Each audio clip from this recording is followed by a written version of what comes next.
อนนะฮะอยู่กับทางด้านนี้นะครับมีเพื่อนชวนเพื่อนนะครับมีแฟนชวนแฟนนะฮะได้ยินกระแสเสียงนี้แล้วนะครับเดินตรงเข้ามาได้เลยฮะ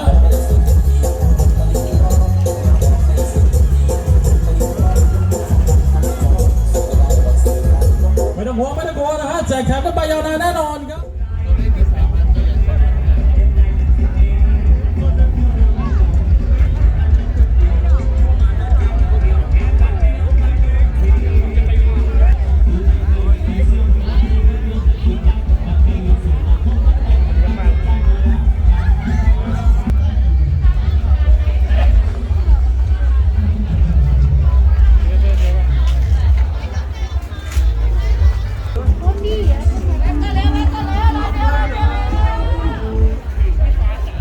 ขอเสียงปรบมือเป็นกำลังใจให้กับทีมแรกด้วยค่ะ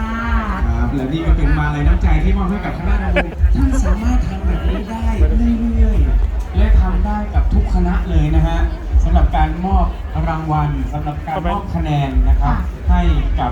คณะระบบที่ท่านชื่นชอบในส่วนของปัจจุบันนี้เทศบาลทั้ง 12 แห่งในอำเภอสันทรายได้รวมตัวกันเป็นผู้นำในการทำงานระหว่างฝ่ายปกครองท้องที่พัฒนา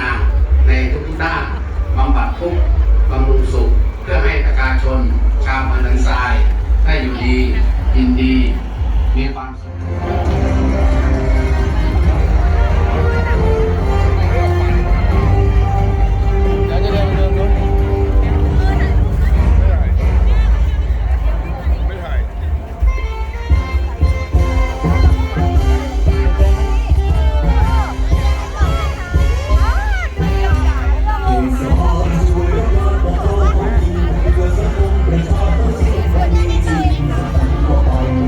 ทำเสียงได้เลย